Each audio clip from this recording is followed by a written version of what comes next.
You have reached the deepest depths of the internet. If it is greatness you seek, you've come to the wrong show. If it's about not wasting time, don't worry, you're never going to get your time back. If it's knowledge you seek, just be aware, any knowledge gained here is going to be minuscule. So now it's time for Accost with Tony Gerdeman on the Ozone Radio Network.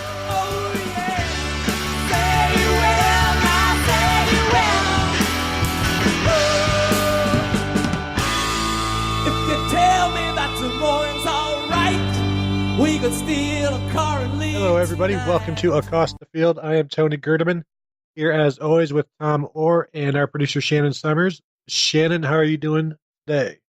Doing great. I'm so thankful and happy that Mother Nature is providing us with some wonderful fall-like weather. I mean, winter-like. I mean, what season is this? Didn't we just have a spring game?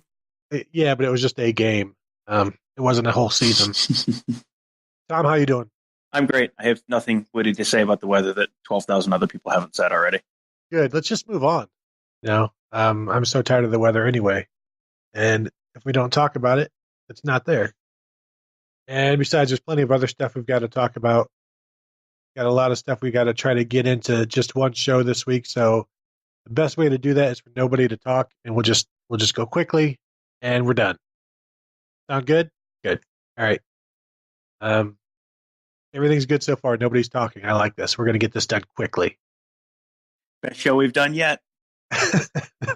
5-star reviews. Here they come. Not the worst show.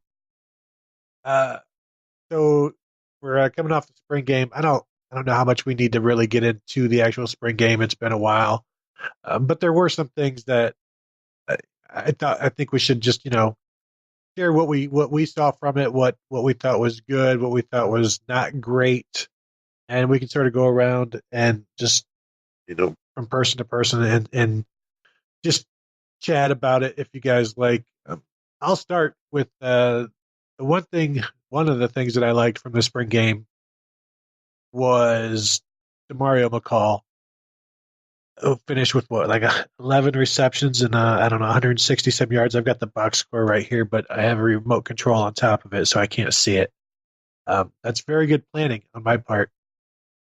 But when we talk about receivers going off in a spring game, the whole Bam Childress thing comes in, and I always get annoyed when that comes up because it's not like law. Like if somebody goes off in the spring game, that means they're not going to do anything in the regular season, because there's evidence of a good spring game and also a good regular season. I don't know how much evidence there is for receivers, because I was looking back at box scores in the past. He had Corey Smith one year had 8 catches for 160 yards, and so there is some of that. I know Michael Thomas had a pretty good game one year, maybe 2012 or 13, and obviously he didn't do anything in those years. But I liked the way they used Demario, and Malik Harrison had trouble covering him, and the other linebackers had trouble covering him. Wayne Davis had trouble covering him downfield. And Tom, I think for me, the most impressive aspect of Demario was the deep stuff, because they didn't get that from Paris Campbell last year. Yeah, I mean, you figure the crossing routes and that kind of shorter stuff is kind of where you're going to see most of the action in a spring game, because those are generally easier throws, and with kind of the patchwork offensive lines that you sometimes have in there, and quarterbacks who are in some cases rotating out play by play and might not really be in rhythm. That's the kind of throw, those kind of crossing routes, those mesh routes. That's where you tend to make your hay in the spring game. So yeah, when they were able to connect on some of those deep balls, like the one that Burrow hit to McCall on literally the last play of the game, that's the kind of thing that stands out to you more than just, I threw the ball and it went 8 yards in the air to Paris Campbell or Demario McCall, and then they ran for 30. If when you connect on those deep balls, that certainly does stand out a little more to you. Anything? What stood out for you other than Demario? Well, watching the game, I was down on the field for the whole game shooting pictures. And since we have two people who are actually good at shooting pictures who work for us, I was shooting pictures of all the people who we don't have pictures of, because they were doing the pictures that actually told the story of the game. And I was doing the pictures of the guys who, like, hey, when we do a feature story in this guy in 3 months, we'll want to have a picture of him. So I was shooting a lot of the, third team wide receivers and that kind of stuff. So as a result of that, I ended up having just Sean Wade and fill in the blank wide receiver, Elijah Gardner or Jalen Harris or someone like that in my viewfinder a lot. So I wasn't watching the actual spring game for huge chunks of it, but I was watching a lot of Sean Wade. And Sean Wade really looked good. He was pretty impressive against just about everyone he went against. And, he wasn't going against, he wasn't covering Johnny Dixon and Paris Campbell and Benjamin Victor most of the time. But for a guy who missed all of last year, he looked great. He had guys blanketed all afternoon, it seemed like. Now, I was watching the spring game again today, just a little bit, like the first half, and Sean Wade was the guy who stuck out to me most. And then I just started watching him, and like you said, he was a blanket, and it was against Jalen Harris, who I like the fight between Jalen Harris and Marcus Williamson. Harris got better of Williamson a couple of times, and then Williamson got it the rest of the times. But I don't recall anybody getting the better of Sean Wade, and he was. I mean, watching him, it's like he moves like a water snake. He's just like really fluid, and he was running around blockers to cover a tight end at one point. And when Urban Meyer said that maybe a fourth guy will get into that rotation, what we saw from Williamson and Wade, I can understand why he would say that. It was. He was impressive, and he was impressive last year, and I think he's got the kind of momentum that should lead to some playing time. But of course, first it will have to happen on special teams, and he knows that, and he expects that, and he's looking forward to that. I know, Shannon, you still haven't gotten to see all of the game yet, right? Yeah, I've pretty much seen most of the first half. I didn't unfortunately get to, while the game was happening, I was doing a lot of work. So, but one of my biggest things that I was kind of confused by was the tackle positions and the constant swapping between, was it Prince and Pridgeon? I don't understand. Yeah, okay. I can't. Mumford.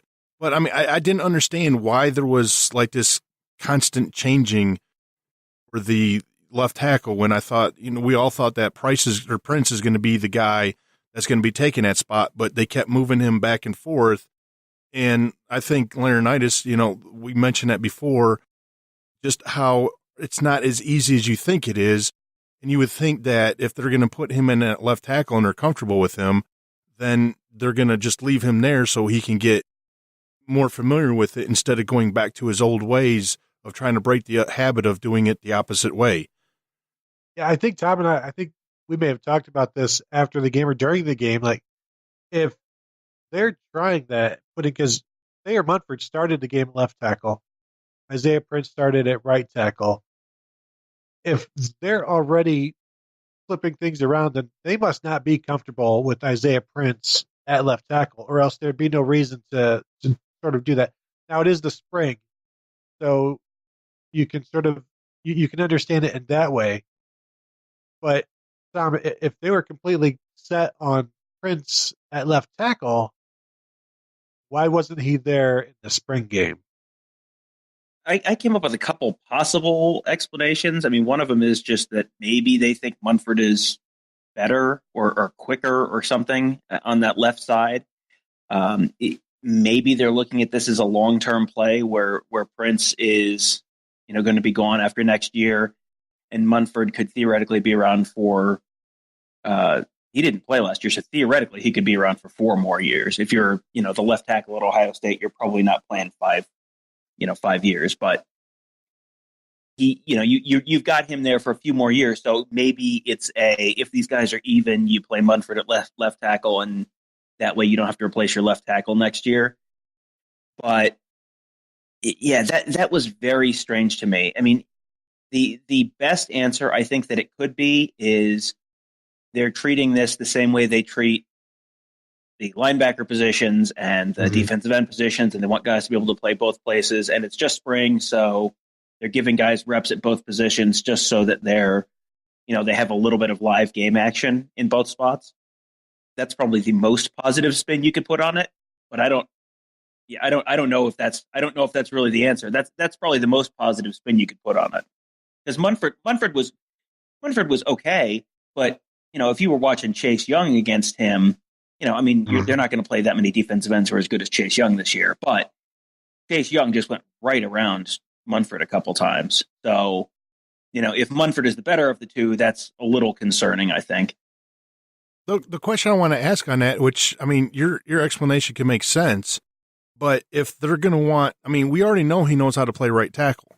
So wouldn't you want somebody else in there at right tackle learning the position in case somebody gets hurt more than needing to have Prince in there playing the right tackle position?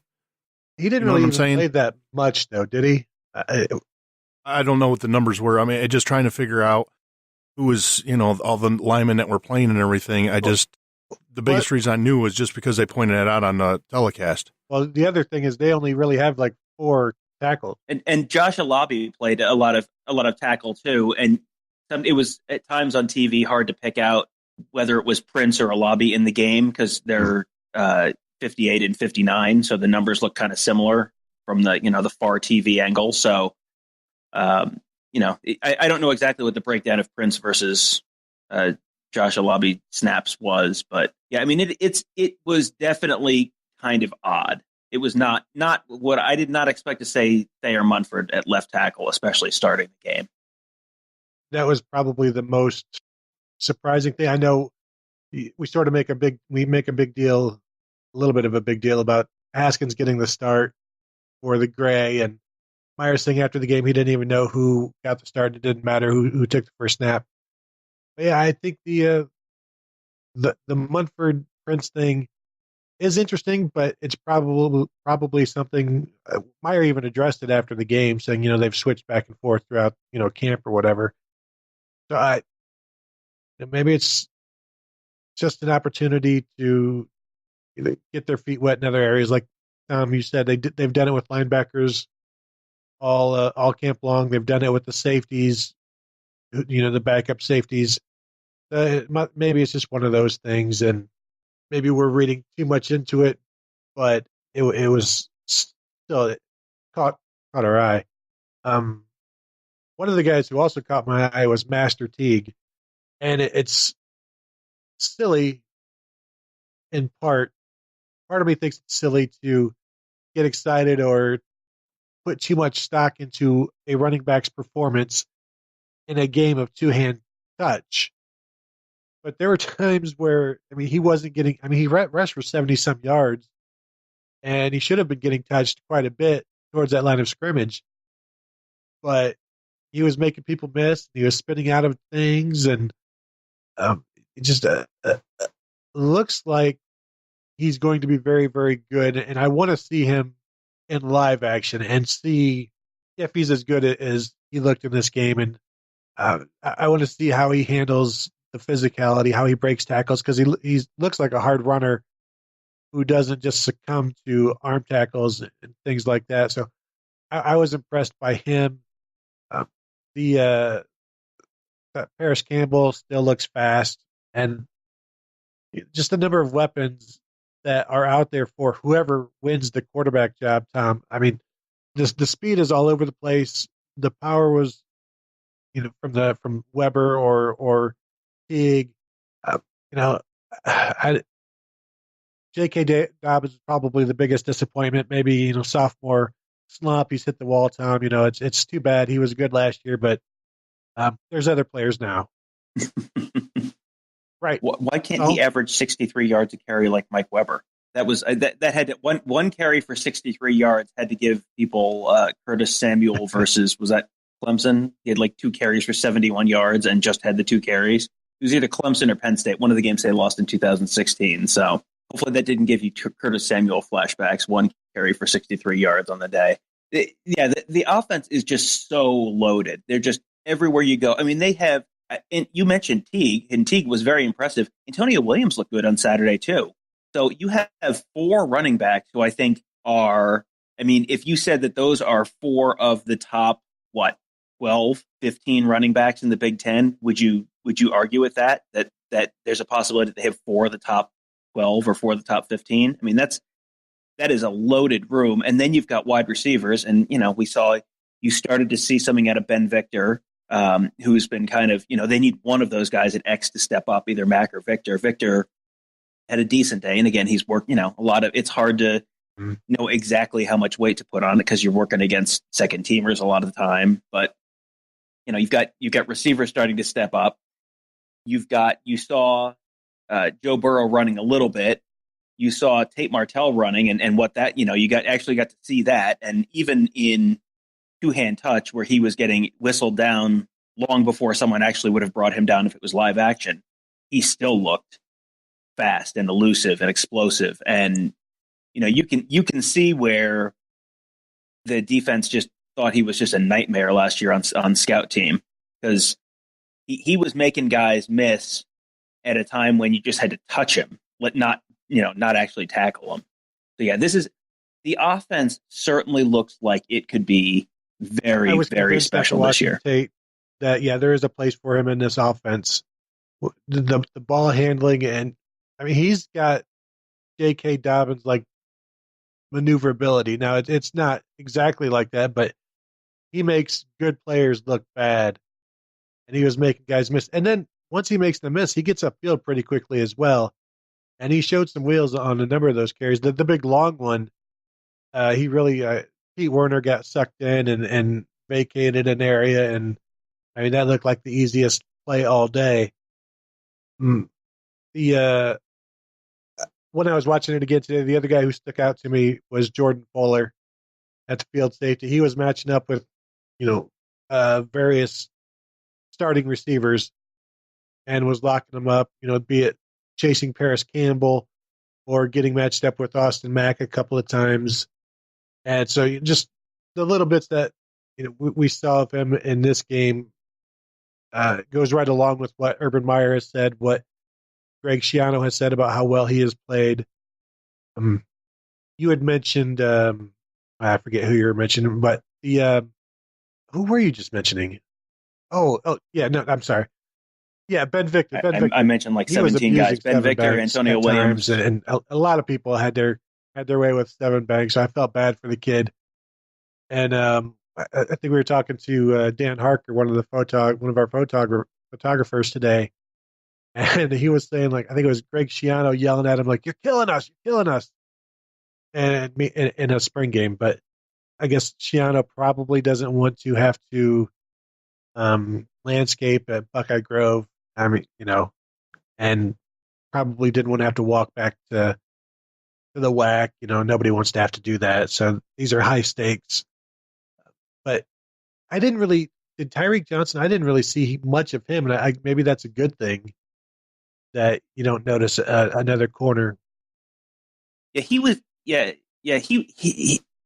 was out there as much as Banks was, I think. And Banks getting matched up with Ben Victor is really not a particularly fair matchup for Banks. And I mean, honestly, there were a lot of times that Victor made catches against Banks that I came away pretty encouraged with what Sevyn Banks could be, because if he's a true freshman going against a third-year player like Ben Victor, he's there, and he's not getting like toasted, he's kind of right there with him, and Victor's making the catch. Like, this is someone who should still be in high school. So if he's able to run with Ben Victor and at least sort of be there and not be, falling down at the line of scrimmage or, getting just lit up, biting on an out and up or whatever, some double move, that honestly, you saw a lot of him in the screen when someone was making a catch, but the fact that he was there with them as a true freshman, early enrollee in the spring, that's actually kind of a good sign. Have a junior year of football because he was injured. So, he was. There was one where he had a pass interference, one or two, and the first one in the end zone against Ben Victor was sort of it was a bad throw by Burrow, and I don't know that it was interference. It was just a short throw that should have been either a back shoulder or a fade, and I wouldn't blame Banks for that one. And I think the only time that he really looked he where he got burnt was maybe on the comebacker to Elijah Gardner, who spun out and went upfield a little bit. But I mean, you're going to see that from freshmen. Overall, I was pretty encouraged by the corners, physicality, and again, Sean Wade. I could talk about him like every week, and I probably almost have. One of the I think I expected more, or I wanted to see more from the linebackers, but that's always it's hard to see much or see them make a bunch of plays when it's a whole bunch of passing like this was, or two-hand touch. They didn't get into the backfield as much as I would have liked to have seen. They were there some, but it wasn't overall the game that I was looking for. Like last year, Justin Hilliard had some really nice plays in the backfield, and he did some nice chasing. This time around, there weren't as many standouts, I don't think. Shannon, did you have anything else that stuck out to you, or any concerns? My biggest concern right now is just like we've talked about some, is just the offensive line. Secondary was doing a really great, really good job. The linebacker core, they look like they were, in it and just make some mistakes. So hopefully that's going to be a big improvement off of next year. Wide receiver core, and God, I cannot remember his name. The tall one you guys have been, Harris. raving about. Yes, he looked really, really good. Harris. I think the wide receiver core is going to be really good. And I mean, I know we're going to talk about the quarterback, but it just, you're not going to go wrong with who you choose as far as who your starter is going to be, I think. Yeah. And we'll get to the quarterbacks because we've got a lot to cover there. I like Jalen Harris' touchdown catch against Marcus Williamson from Dwayne Haskins. That was pretty awesome. That was a great grab. And it was a glimpse of what we'll see more, maybe not this year, but in the coming years from Jalen Harris. Tom, anybody else stick out to you, or good, bad from the game?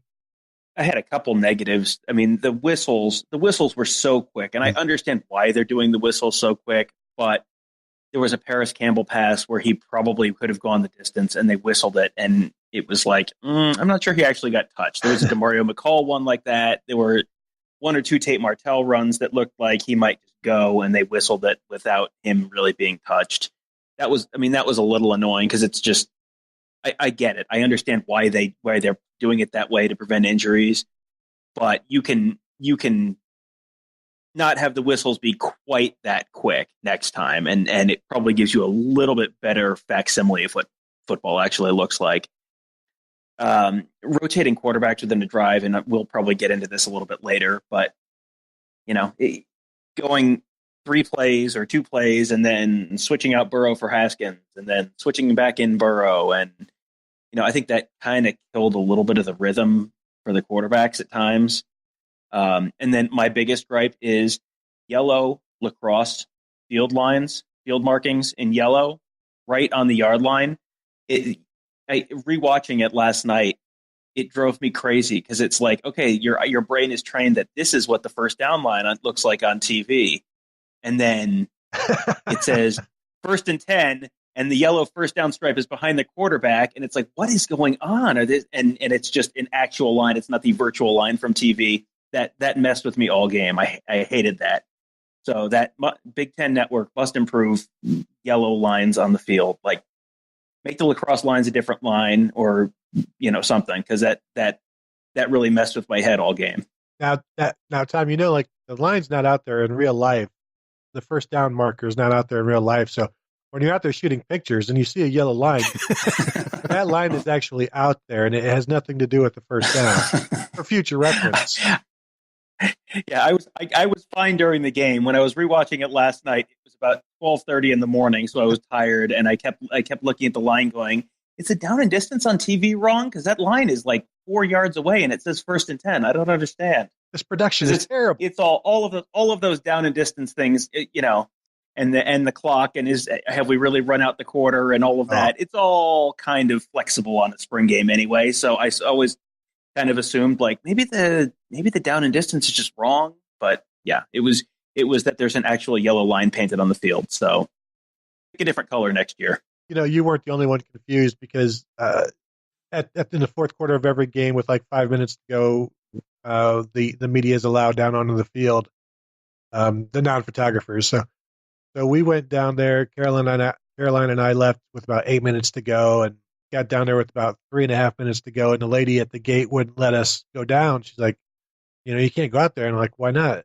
She's like, it's not the fourth quarter yet. I'm like, yeah, it is. There was just that there was no halftime. There's no, there's no breaks that they normally see. And she hadn't been paying attention, but, finally did get out there. I know it's an exciting story, but like Tom said, people aren't necessarily, it's not your typical, event, but you know what? They got what they wanted to get accomplished done.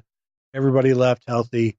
And that was pretty much Urban Meyer's first comments because he gets to the post game and knows that he's got to talk about the quarterbacks. First, he talks about why they go with two-hand touch for so long in the game. And I always forget about it.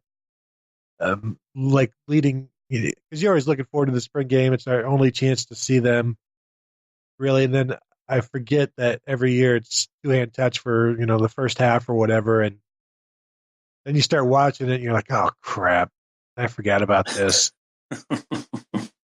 But, I mean, there's no, what's the downside of not doing that? I mean, you tackle all spring long once you get the pads on. And if you do tackle, I mean, there's not a lot that you've made it that far. Don't screw around. We've seen that happen at Ohio State in the past, and it's totally not worth it. Even if people have come from miles away and want to see, we paid for blood, but you'd be really ticked off if you actually saw it. The Meyer talked about the quarterbacks. That his number one concern was the field safety, but he meant the boundary safety. Jordan Fuller or Isaiah Pryor got the start and is basically the number one, but he's not. He hasn't really distanced himself like they want. We'll see what Jocelyn Wint can do in the offseason. But I still think I don't know if it's Isaiah Pryor's job to lose, but I think he's the most likely to win it, and we've been saying that from the get-go. Yeah, I didn't see anything from Jocelyn Wint or Wayne Davis to make me think that Isaiah Pryor wasn't going to enter fall camp as the number one and probably enter the season as number one. If there's someone who's going to unseat him, I think that the best possibility, the most likely candidate, is probably a guy who's not on the roster yet. Mm-hmm. I mean, if they put Josh Proctor at that boundary safety position, he's probably the most likely candidate, because I don't think we've seen anything from Jocelyn Wint to indicate that he's or Wayne Davis to indicate that they're a better option than Pryor right now. Pryor is the best option that we have seen so far, but I don't think he's to the point where they're comfortable with him. They talked about being comfortable with Brady Taylor right now, and I think they would be comfortable with at least two of the quarterbacks. Either one of them probably they would feel okay about. Pryor is probably not quite there. He has time to get there. I mean, they've got another, 15 practices or so before the season starts. So they have time to get him there. But you definitely get the sense that he's probably number one, but Urban Meyer's not totally comfortable with the fact that he's number one right now. Yeah, it's not a big, bold number one. It's pencil and with an asterisk and all that good stuff. I guess we should probably get to the quarterbacks now. Meyer left practice or left the spring game. Said he doesn't have a decision yet. They would meet after the game with Kevin Wilson and Ryan Day. Then they would take a break, go do some recruiting, and then meet back up Monday and Tuesday to do more talking. So they've done that the last 2 days. Now we will talk to the assistant coaches on Wednesday, and we will talk to Ryan Day and see what he has to say about that. I was writing this today, and I don't know if I'll finish it, but imagine the pay-per-view buys that Ohio State could have had, could have raised some funds if they would just let people like watch these discussions over the last 2 days about the quarterback situation. Like $50, I'd pay for it. Remember when Dennis Franchione had his newsletter at Texas A&M? It was $100 a month for certain boosters.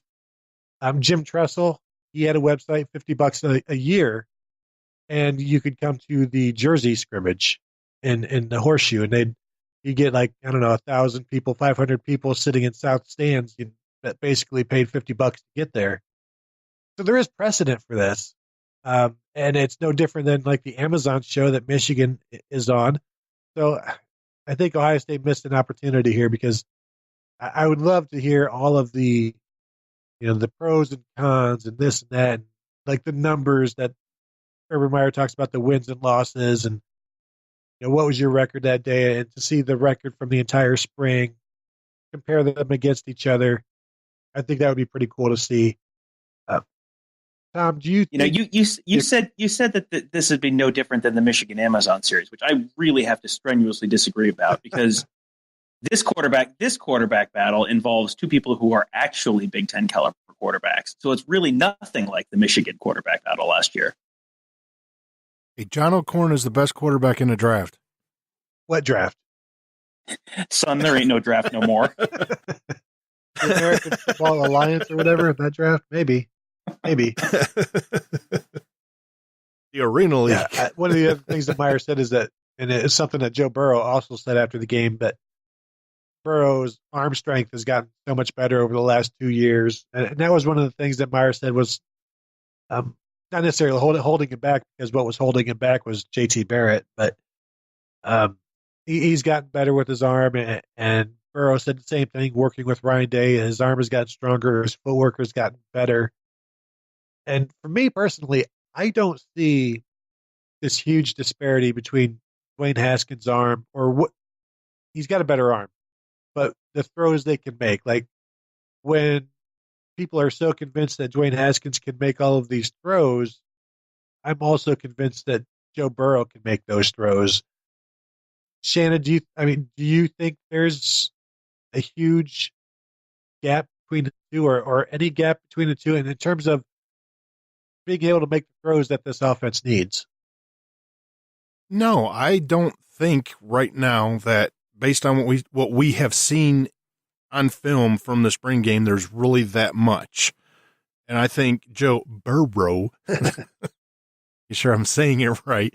But no, I think that right now that the only thing that might be separating the two, and just from some videos that I've seen of Ohio State football put out, and you might see Burrow in the background, the way he gets all hyped up and getting in guys' faces and doing the JT thing is the reason he might win the job over Haskins, because I don't think Haskins is that type of player. But I don't think yes, Haskins' arms is, his arm is better, but I think Burrow really showed that. He's got the skill in order to be able to lead this team. Haskins, obviously, I think we all agree Haskins does have a stronger arm. I guess the question is the throw that Haskins made to Austin Mack in Ann Arbor last fall on 3rd and 13, and throwing a dart and, getting it just, over the safety and in a spot where only Mack could get it. Is that a throw that Burrow can make? And I don't know the answer to that. That's the kind of throw that I don't know how many Ohio State quarterbacks in the last 20 years I would say, yep, they could make that throw. I don't think JT Barrett could have made that throw. I don't think Braxton Miller could have made that throw. Kenny Guyton couldn't have made that throw. Todd Beckman couldn't have made that throw. Terrell Pryor, probably not. So yes, Cardale Jones probably could have made that throw, but I don't know how many other quarterbacks could have made that throw, and I don't know if I think Joe Burrow could have made that throw. So I think there probably are some throws that Haskins can make that Burrow can't. I don't know if those come up often enough that it makes up for the difference in running ability, for example, that Burrow has. That is, what Haskins has in arm strength, Burrow has in running ability. So I think it's I think it's a trade-off. But I think that there are probably some throws that Haskins can make that Burrow can't. Yeah. Now, sort of to go back to a little bit of what Shannon said, where Burrow is the most like JT, so maybe that's what's best for the offense because it's less to get used to or less to have to learn. I think the proof in this pudding is that there are shortcomings to it, and maybe it's time to branch away from that. But that's where I go back to Joe Burrow. I think he can be that quarterback as well. He can be a guy who wants to sit in a pocket and delivers all over the field. Now, can he make some of the throws that, like the third down throw to Austin Mack? I don't know. I'd probably have to throw it sooner. Go ahead, Tom. No, I don't think that there is that big of a gap between these guys. I came into the spring thinking that this was probably Haskins' job to lose, and I don't think that anymore. I think that based on things that we've kind of heard, things that we've been told, and the what we saw on Saturday, I think that this is probably a pretty close competitive. I mean, I would say too close to call right now, right? Yeah, and Joe Burrow had some really interesting comments about that as well after the game, basically saying he doesn't know what he knows what he likes, what he would want to hear. He doesn't necessarily know what he would need to hear to make his decision, and it's all going to be part of the decision making process. Like, this is what they said, so now I go from here. And he doesn't want to leave Ohio State. He wants to be the starter at Ohio State, but he said it would. You were there, Tom, when he said it would be like really, really difficult for him to leave. I wonder if that's his desire to play carries more weight than his desire to just be at Ohio State. Is that you were there watching him say those words? I mean, is that how what you took from it? Like, if he's not the starter, then he could say all of these things, but he's gone. I don't know that he knows what exactly he needs to hear to stay. Yeah. Because he was flat out asked, do you need to be named the starter to stay? And he said, I don't know, which I don't think he's going to be named the starter, like handed the starter's job right now, and you're the number one guy. I don't think that's going to happen. I think it's very reasonable that he could be told, you're close, you're ahead right now, but we're going to take it into fall camp. And if that happens, I would guess that he stays, because he said two things that are a little bit contradictory. He said that basically the same wording he used after the Cotton Bowl, where he said, I want to be the starter somewhere. He used the word somewhere again. So, that was not like a, I'm speaking extemporaneously and just didn't choose my words carefully. Like, that is the word that he has used twice now in a 4-month span. He wants to be the starter somewhere next year, whether that's Ohio State or somewhere else. But he also used the word devastating, because he said if he had to transfer, if he transferred and did not get to be the quarterback here, it would be devastating. Because he said he basically this is what he can do. He gave it his absolute all. Played. This is the best he can play this spring, and I think he obviously thinks that's enough to earn the starting job. And frankly, I think he's right. And when Dwayne Haskins says that he's done, he's good enough to win the starting job, I think he's also right. They both are. Both of those guys are Ohio State starting quarterback caliber quarterbacks. The guys in the Sloopcast made a great point this week that if you just had one of them, if you only had Burrow or you only had Haskins, Ohio State fans right now would be thrilled with what their quarterback looked like going into the fall.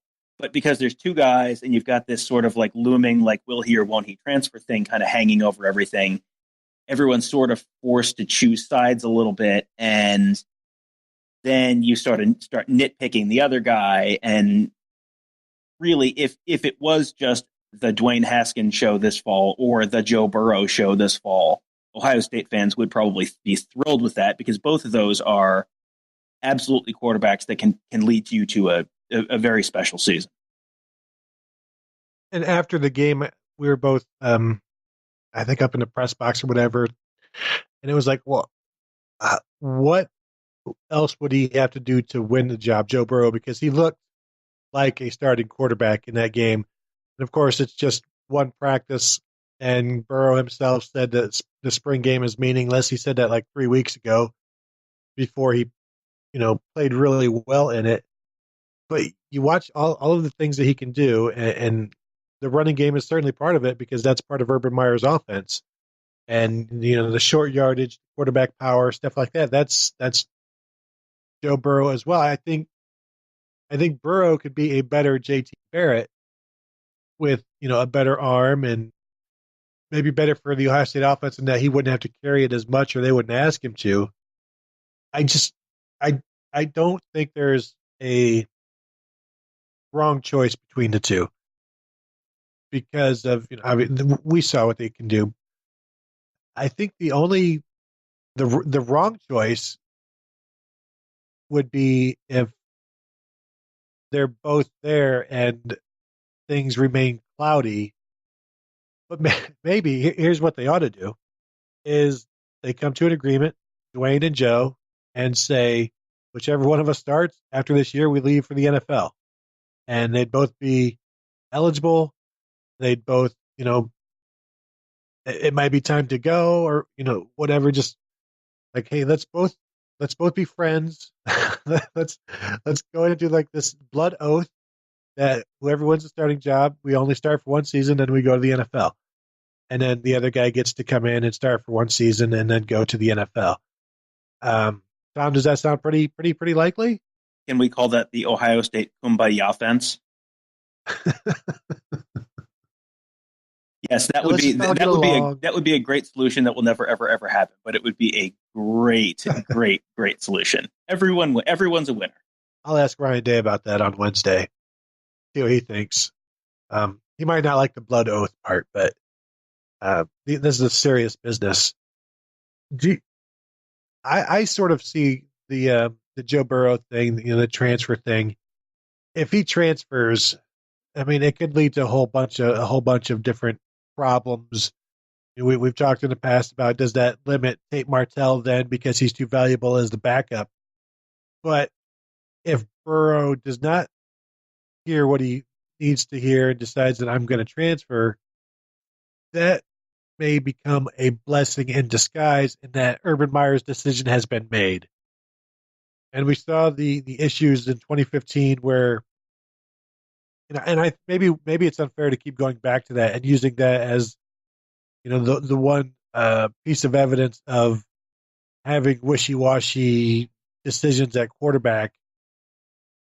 But if you take one of the guys out of the equation, just like they talked about on the Sloopcast, if it's just one of those guys, you're thrilled.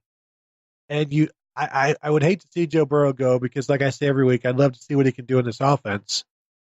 But more than anything, more than that, Shannon, would you just want to see one of these guys get the reins and take over the team, right? Definitely. I mean, one of the biggest things, like you were saying with that 2015 season, it wasn't so much that one guy's taking over the reins or not.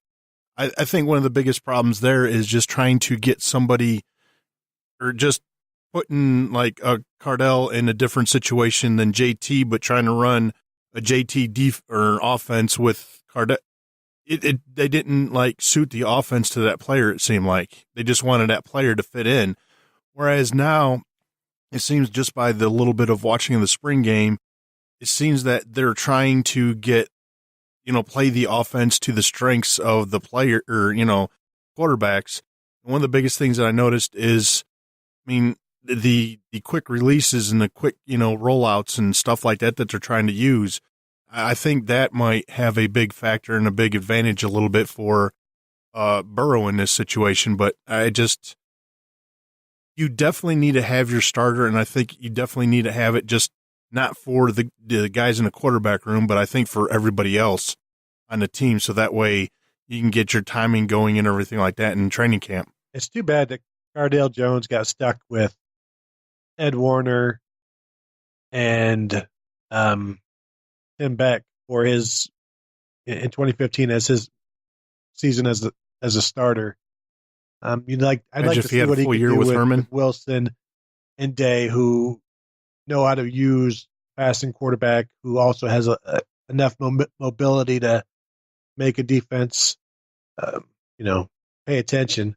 But Tom, I'll ask you the same question I asked Shannon. I mean, does Joe Burrow's transfer make life easier, make life better, maybe for the team as a whole?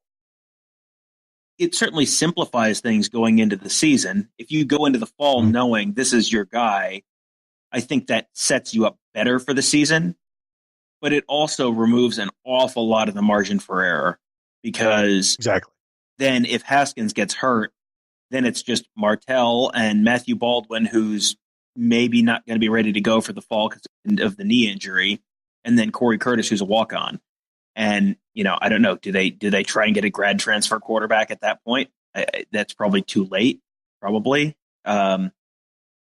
You just don't have a real margin for error at that point. So overall, it certainly does set them up better in the short term to be successful in the fall. I think you do want to have your quarterback. I think they probably have learned their lesson from 2015 and dragging that out to literally the day of the game before they, finally announced the decision there. But I think that there's some real downside if you've only got 2 healthy scholarship quarterbacks on the roster. That's a real dicey proposition, because Tate Martell, for as explosive as he looked on Saturday, and also with the caveat that he was playing with a lot of second-team wide receivers and third-team wide receivers, and so guys are dropping the ball and all that.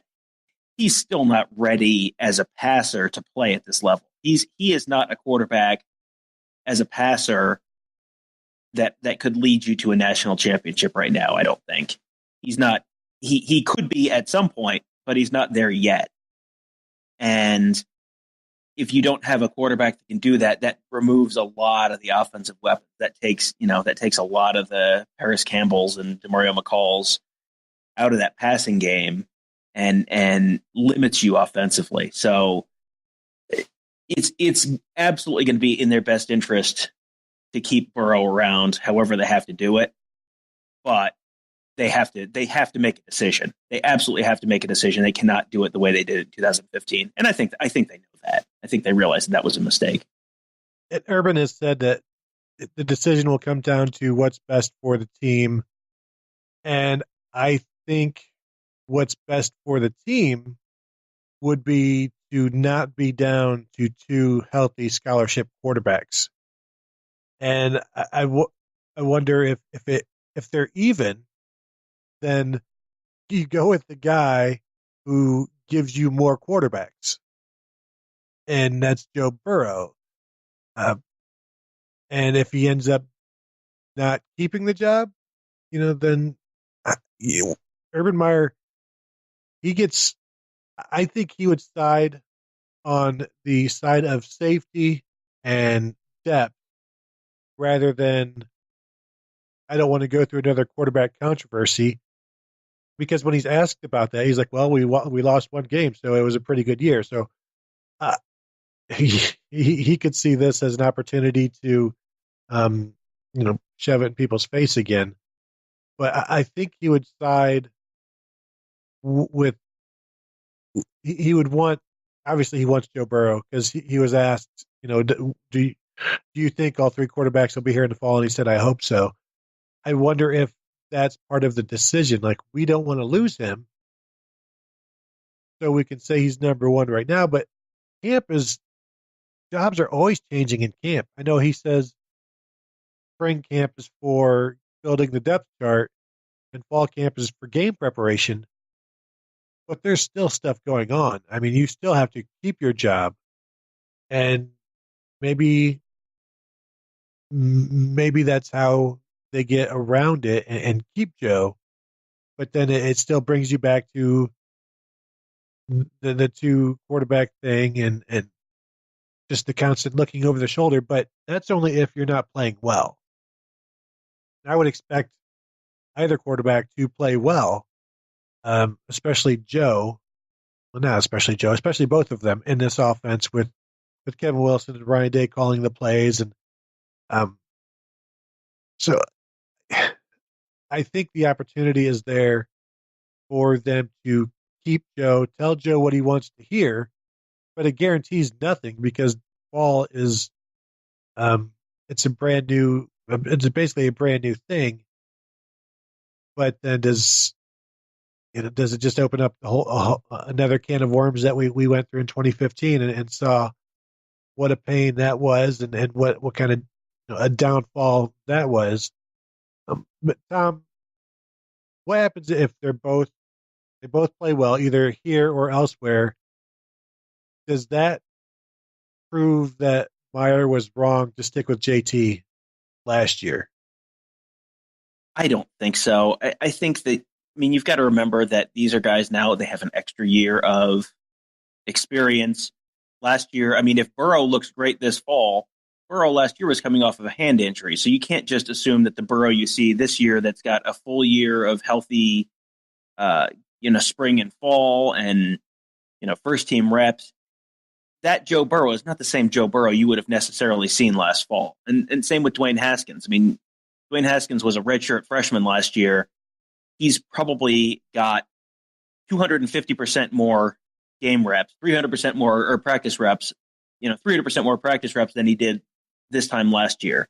You can't just teleport this year's Dwayne Haskins back to this time last year and say it would be the same exact guy, because it would. He's got a lot more experience, so much more time in the film room, so much more time on the practice field that it's not really the same. I don't think that's really a fair comparison, because there were plenty of times last fall when Haskins came in and looked kind of lost. He against UNLV at the beginning of last year came in and had some great plays and just threw he just vapor locked and threw a pick six.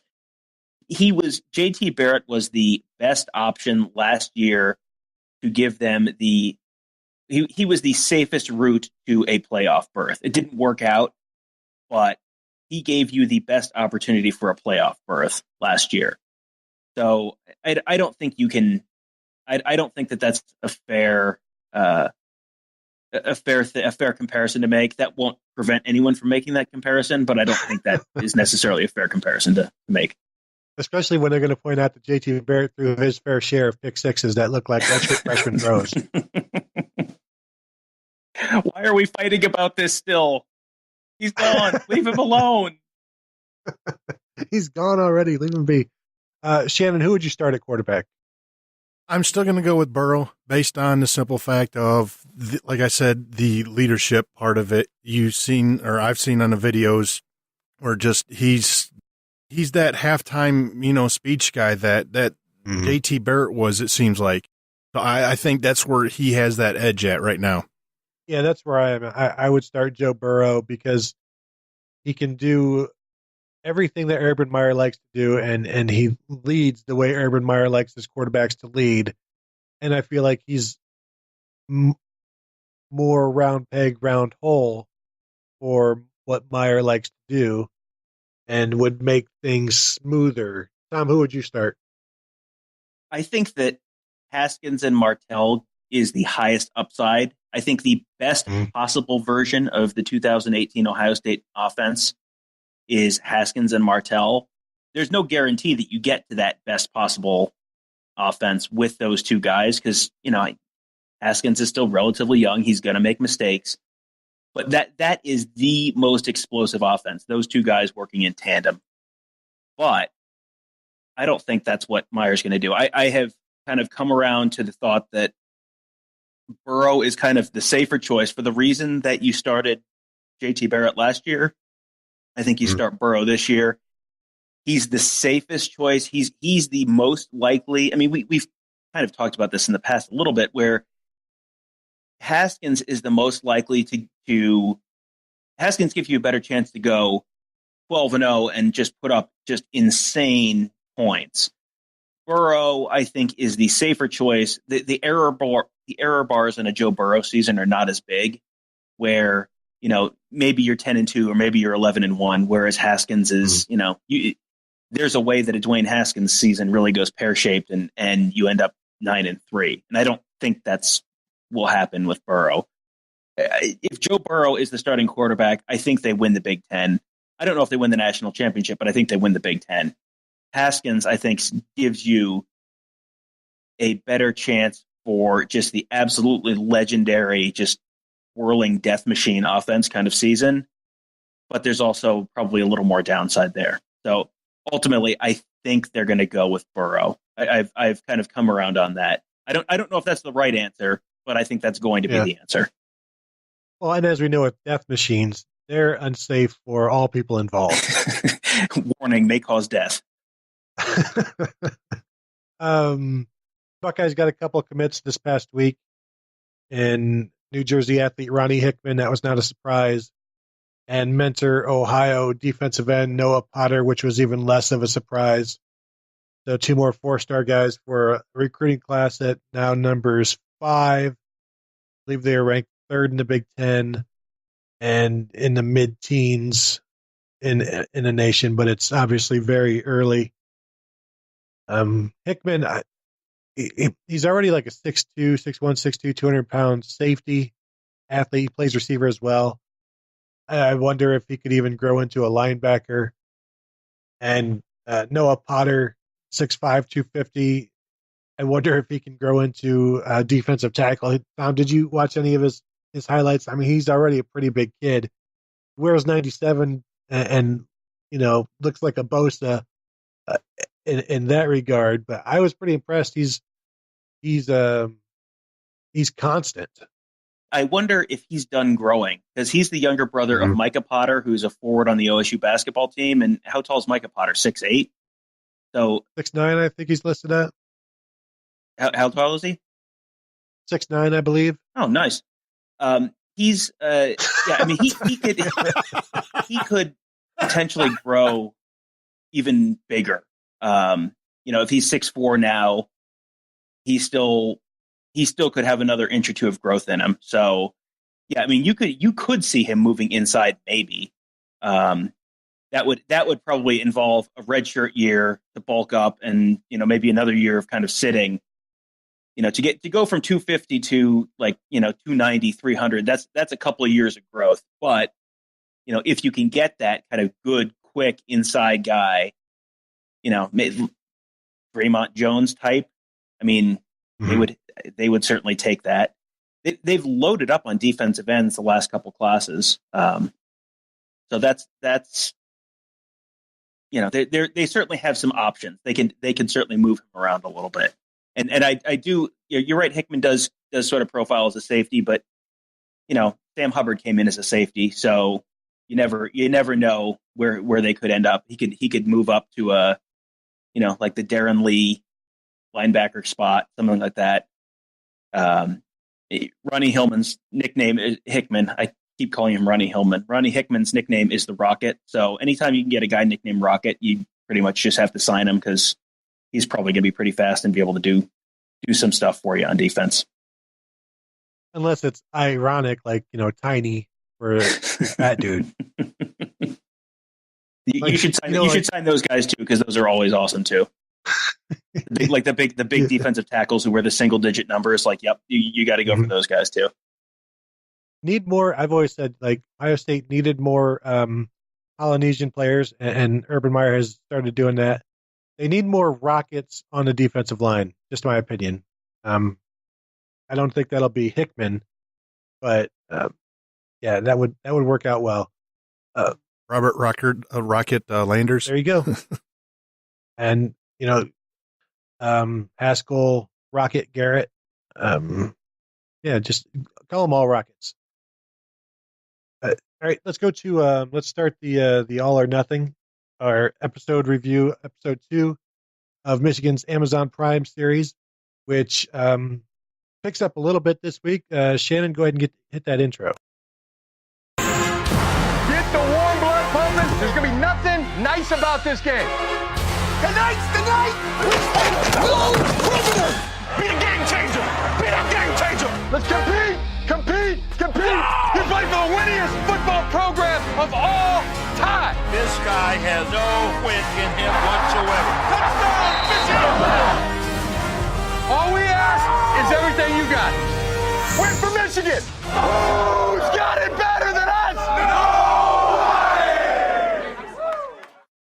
All right, so episode 2 takes us through the second half of the season opener against Florida. And the first thing I wrote down about this episode is, man, that terrible Florida offense was terrible. Michigan just destroyed them up front. Defensive line annihilated them. The other thing I got from it, Jim Harbaugh seems like a pretty good dad.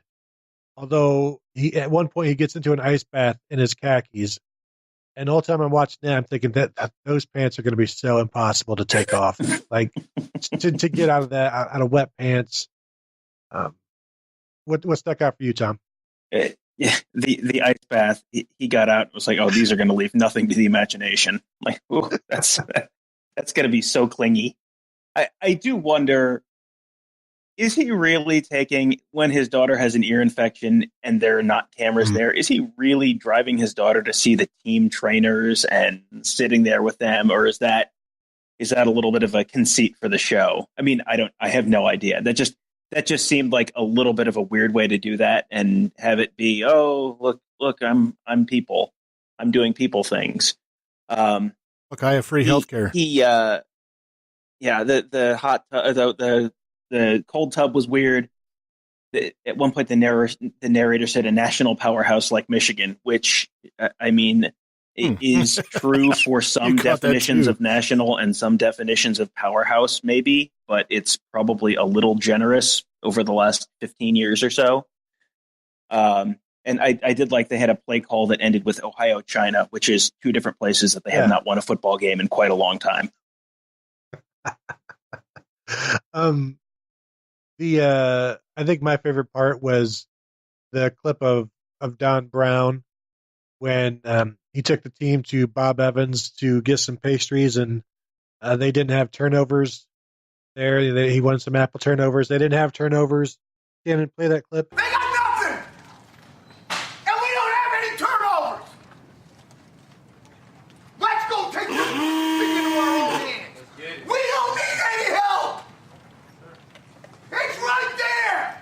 Take the level of play from here to here! When you got a chance, get the ball out! We don't walk off the field without a W. You guys hear me? Yes, sir. Work to it. God. You spill it! You spill everything you got! Everybody got me? Yes, sir. Bring it in! Let's go! Tom, I like Don Brown. I like effing turnovers, so it's everyone's. I mean, they're not great for you in the morning, but sometimes you need to get it going. Yeah, Don Brown, of all the coaches on the Michigan staff, Don Brown, both in terms of results and just personality, is there anyone else in the Michigan staff that you go, oh yeah, Ohio State would take that guy in a heartbeat and find a spot for him?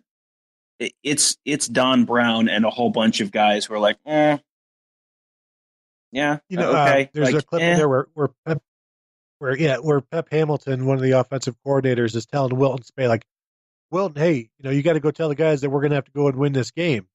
And Wilton's like, okay. And then he goes to the players, his receivers and running backs, hey guys, we're going to have to win this game. And I'm watching that and I'm thinking, no wonder Urban Meyer loves JT Barrett. You watch JT Barrett, he's not going to go, hey guys, we need to win this game. He's going to be chewing everybody out and firing everybody up, and everybody's going to want to go play for him. When Wilton Speight comes up, hey guys, we're going to have to go win this game. As soon as he leaves, the guys on the bench are probably like, hey guys, we're going to have to go win this game. Hey guys, we need to score more points. We need to score more sports points than they do. Sports, how do they work?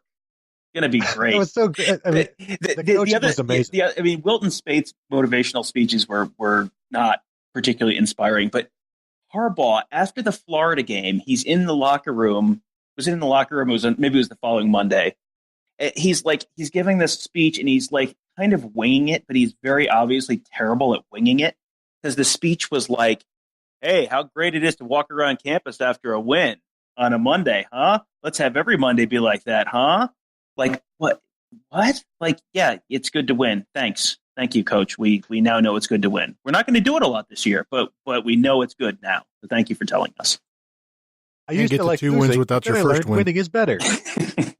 In some ways, if you Right. want to make your opponent feel better, then in that way, losing is better. So, who's to say? Both are good in their own way. Losing is friendlier. Shannon, did you have some thoughts? I just one of the things that really started to point to me was that with Rashawn Gary and Chase Winovich is, all right, those guys are, really good on a defensive line, and Florida was having trouble with them in the second half. And then the Cincinnati game, those guys were kind of teeing off against them. But you have to wonder, without a Mo Hurst this next year, without that other dominant interior lineman, are those two going to be as good this next season as they were this past season? I think they'll be good against most tackles, because most tackles aren't good enough to deal with them. But I also think when we've seen this in the past, Tom, they need the depth, or else those two guys are going to get worn down in the fourth quarter, get worn down in November, like we see for the past few years. Yeah, that's for sure the difference between the Ohio State defense and the other defenses in the Big Ten that are, good, but not quite the Ohio State level of defense. Is, I mean, it's like when they played Southern Cal last year. Southern Cal had really good top level talent, first team talent across the board. They recruit well. They have 4-star, 5-star guys in a lot of positions across the defense. But as soon as you get past that first team, the talent drops off. It's the same thing with Michigan. Michigan has been recruiting well.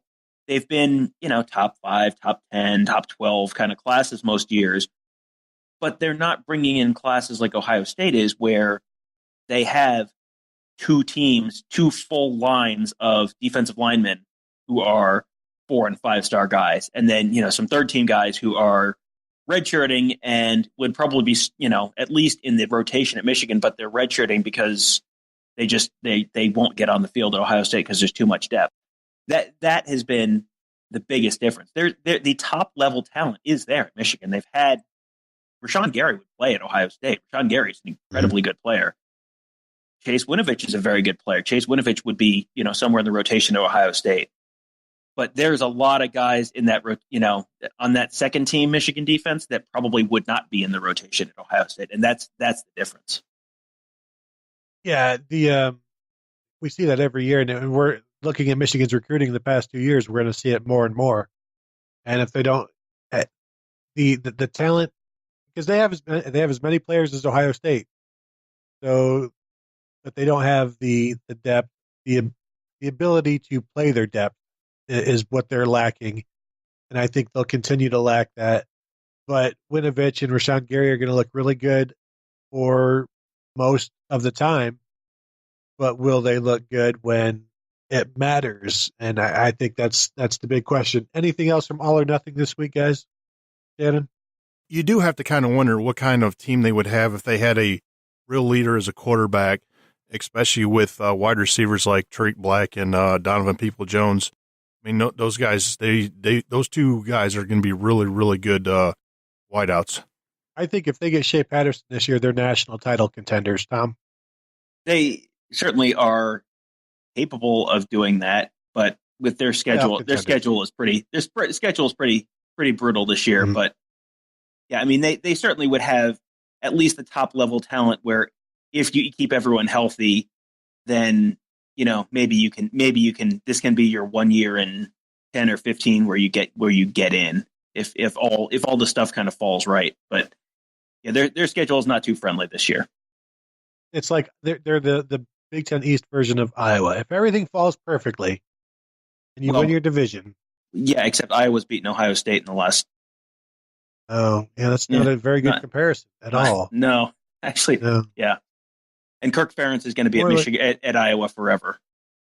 So Tom, do you have anything else from All or Nothing? just that Chase Winovich gets his hair cut at exactly the kind of place that you would think Chase Winovich gets his hair cut, like more precisely like you think it is than just about any other thing you could possibly imagine. And I think everybody knows what you're talking about, even if they haven't seen the show. Shannon, let's go to listener questions, and we'll wrap this week up, and we'll go on. All right, our first one comes from Beat Michigan.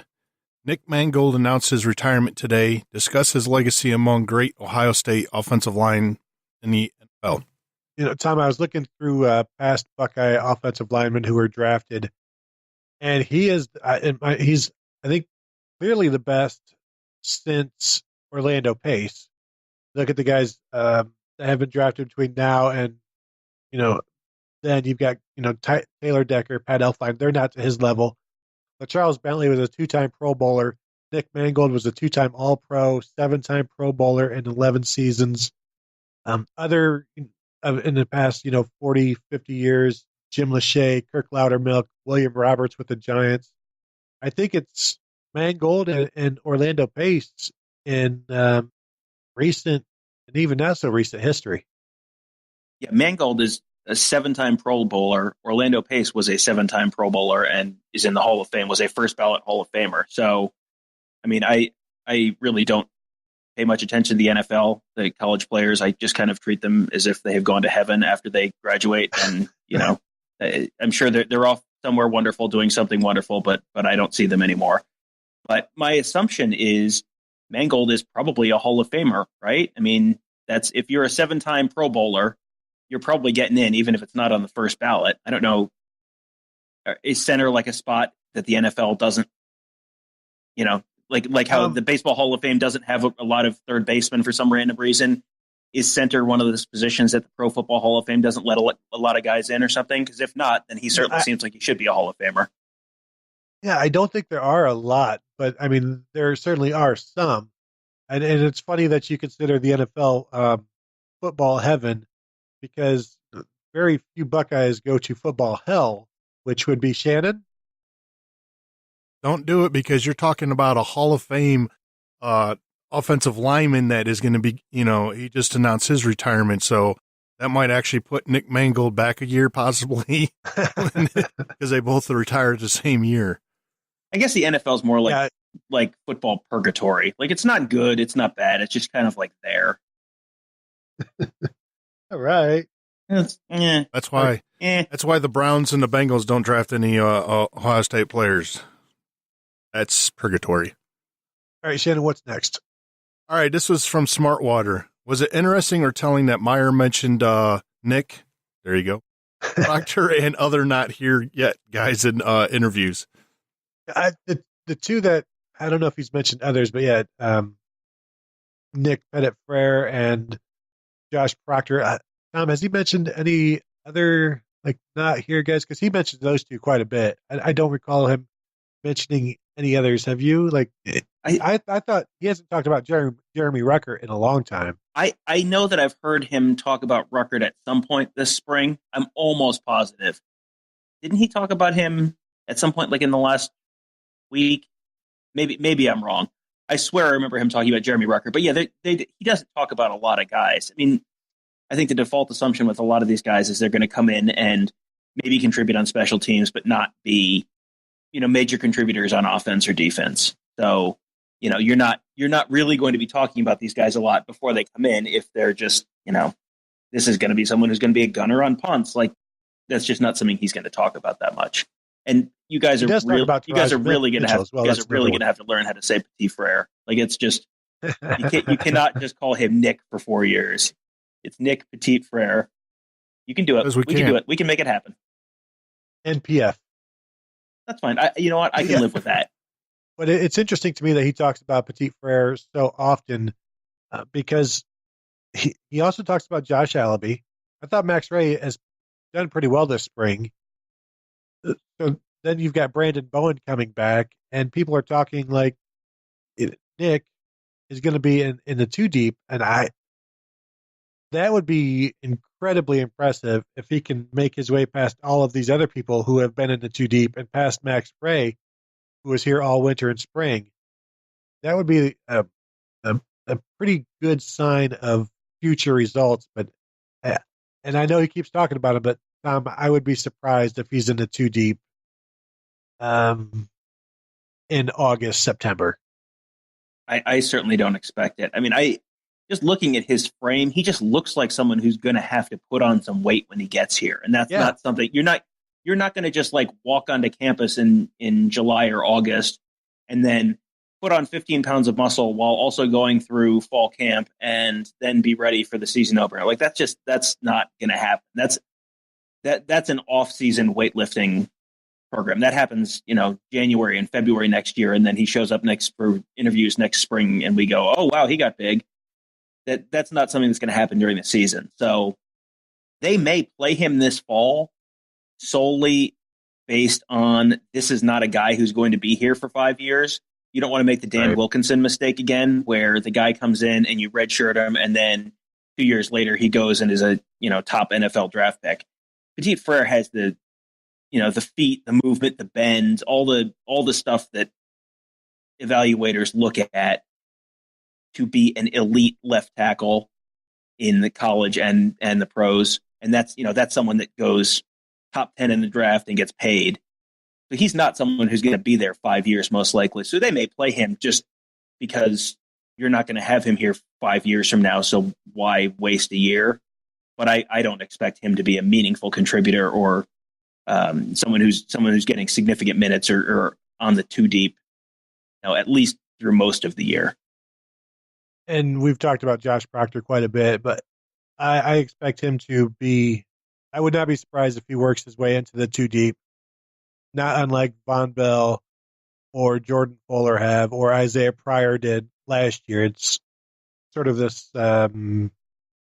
He's just the next guy in. He's the next elite prototypical safety, and they've always got room.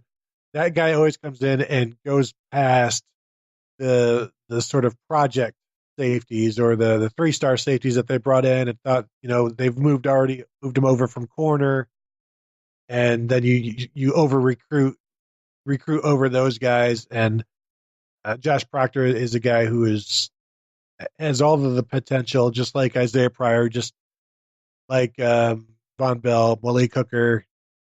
Now the potential is there. Let's slow down on whether or not he'll get there. But when Meyer talks about freshmen, he's one of the guys that Proctor will come up more often than not.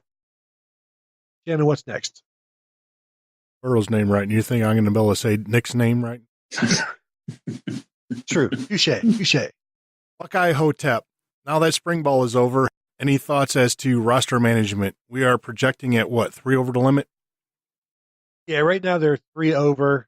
I went through and circled a roster here. I've got 6 names that I would not be surprised if any of them leave. I'll mention one, Tom.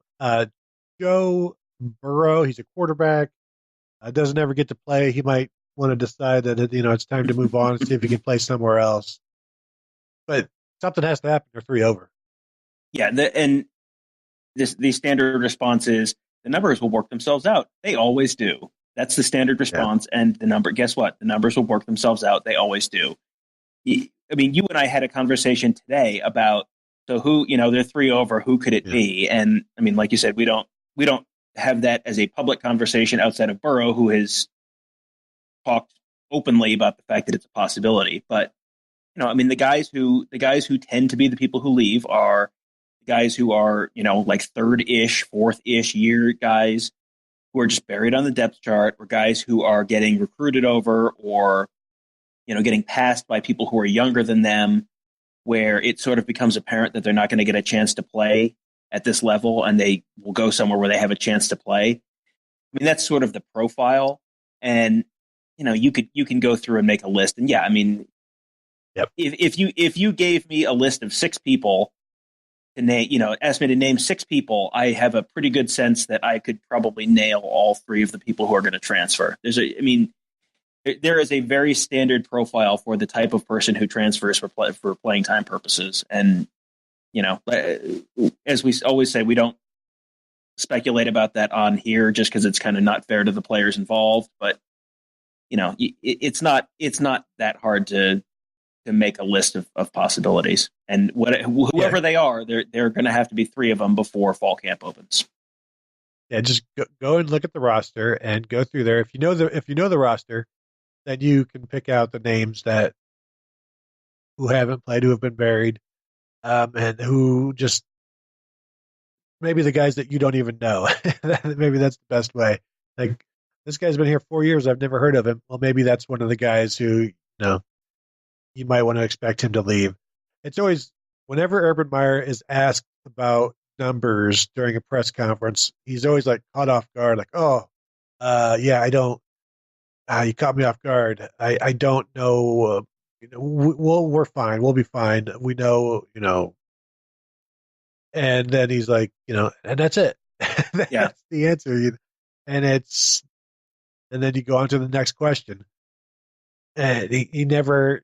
The thing is, I believe he is hyper aware of what numbers they have, because you have to be. But then when he talks to us, he's like, I don't even know who's on the team.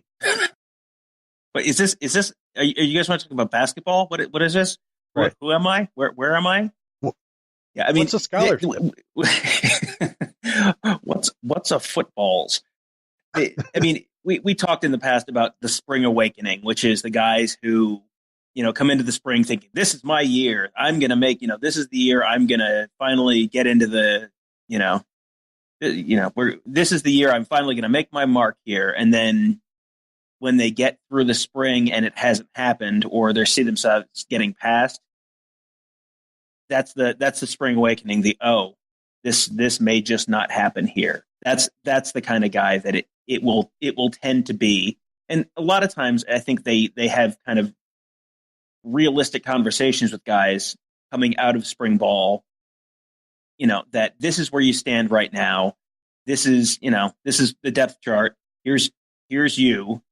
And, there's 47 people ahead of you at your position. So you're probably not getting a chance to play. So, they have those conversations, and I don't think that they say, get out and push a button and the trap door opens below the guy's feet. But, you can have a conversation that's just like, look, this, we thought it was going to work, and this doesn't seem like it's working right now. So those conversations are probably going to happen soon. Right after they figure out the quarterback, they'll have those conversations with however many people they need to have those conversations with, would be my guess. Yeah, and when you need people to leave, you get real honest with them real quick. What's next, Shannon? It's like recruiting, except the exact opposite. Exact opposite. What's up? What's next, Shannon? Stepdad 4CC. Any concerns at linebacker other than Tough being out? Nope. We talk about this all the time, Tom, about how they have no proven starters and nobody seems to care. Urban Meyer doesn't care. Greg Schiano thinks they're deep. He told me, he likes the depth.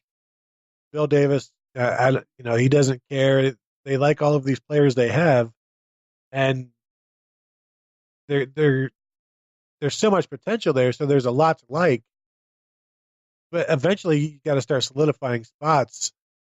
I think there's concerns in that way, but I also think the athleticism is going to be enough to get their 3, 4, 5 linebackers that they like, and Baron Browning, Pete Werner, Keandre Jones, Justin Hilliard, Malik Harrison.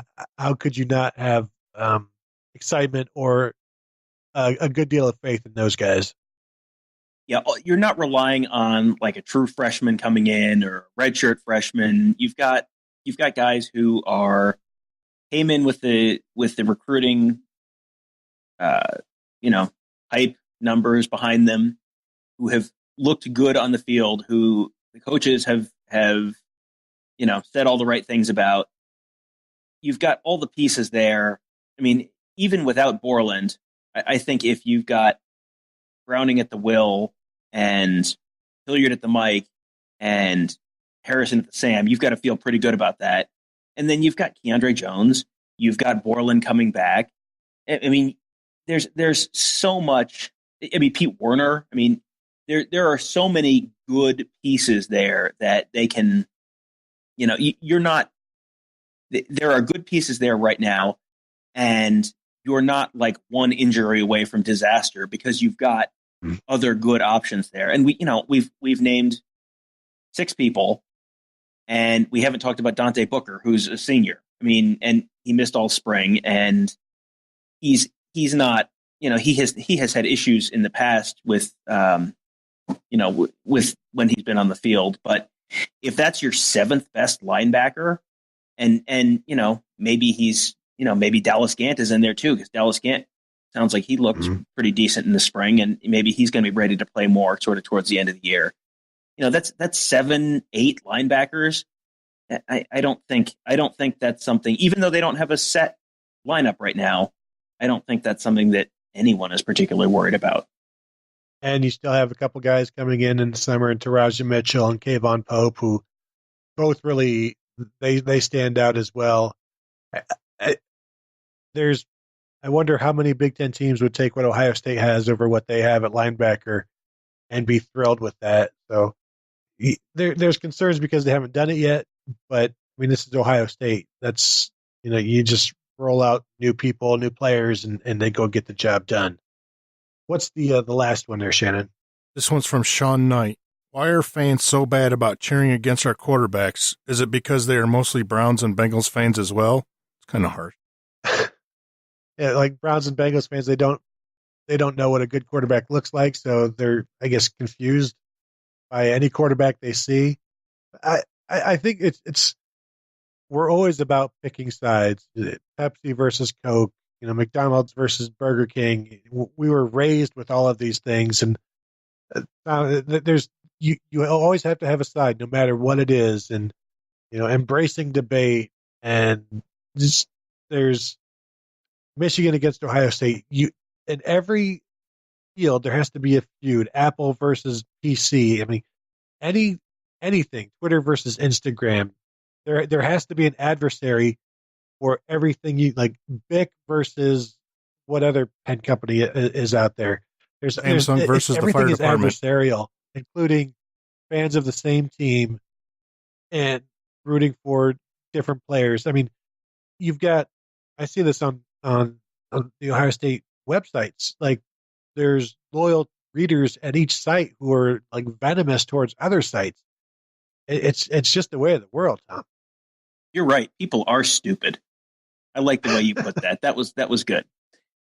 One of the immutable truths of football fandom at pretty much every level is that everyone hates their quarterback and everyone thinks the backup is better. That's just like rule number 1 of being a college football fan. There are like real, honest to goodness pockets of the Penn State fan base that are like, you know what, Trace McSorley, not that good. I want to see Tommy Stevens. Like, that's actually a position that people hold on the internet, that they really truly believe that, yeah, Trace McSorley, he's fine, but Tommy Stevens, he's the guy to lead us to the promised land. And that's true of like every fan base everywhere. I mean, it's so true and has been so true for so long that it's like a cliche that the most popular guy on the team is the backup quarterback. Like, that's just how it is. So, I mean, it's just like you said, Gerd, huge groups of people are stupid about everything. And this is like one of those issues that people are just reliably stupid about. Like, you just, whatever is on the other side, the grass is always greener on the other side of the fence, and the quarterback is always greener on the other side of the clipboard. Like, that's just how it is, and you're never going to change that. Any opportunity to say "I told you so." I mean, people, we love it. It's it fulfills us, because the rest of our lives are like, but when we can say, I told you it should have been Cardale all along, or I told you it should have been JT. It makes us feel good. It makes me feel good when you and I can point out where Shannon's been wrong. I mean, you can't tell me that makes you feel good, Tom. I was going to say, this is such a smooth transition to Shannon pointing it out that I picked the Scarlet team to win the spring game. Go ahead, Shannon. Take your victory lap.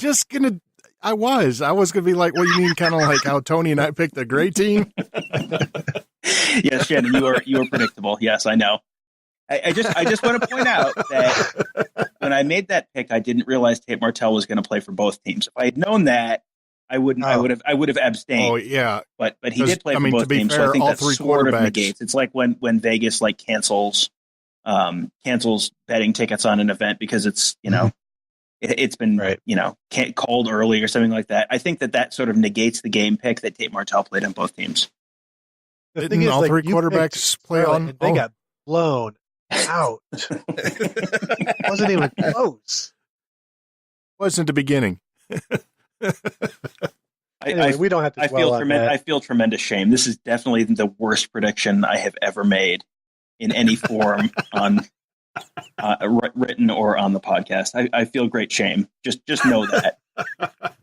What I like is I'm finally right about something, and there is no information. That the only reason I was right is because there is no information to like soak in and overthink, and it's kind of a lesson for me moving forward. Basically, that's how I fill out my brackets and things of that nature. Just wing it. Don't look at anything. You know what? Maybe that's what I do next year. March Madness. I'm not even going to look. I'm not even going to wait for the teams. I'm just going to like check, and then if it works out, that's great. I mean, I've come this far doing it this way this one time. Let me advise that you don't treat like home electrical work that way. Like, just keep that to sports predictions, and you'll be fine.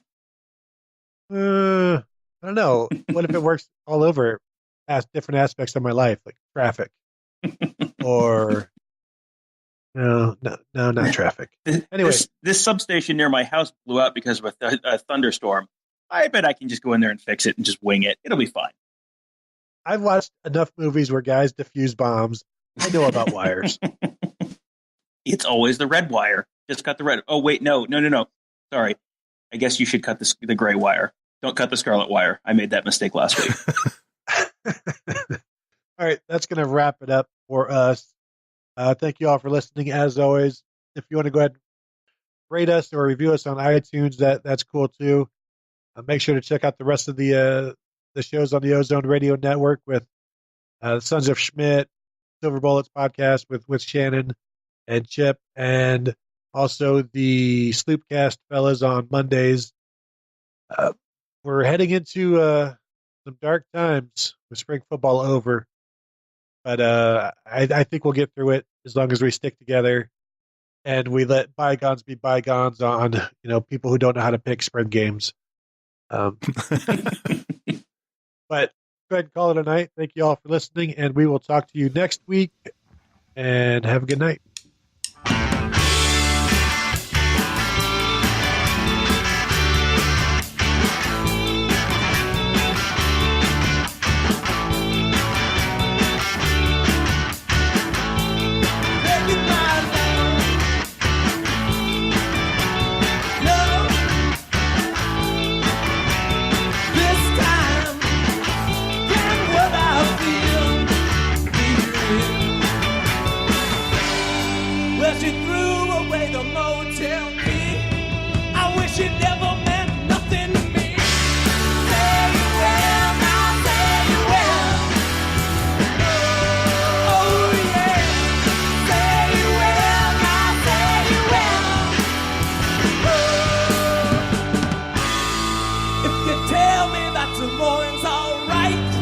We could steal a car and leave tonight.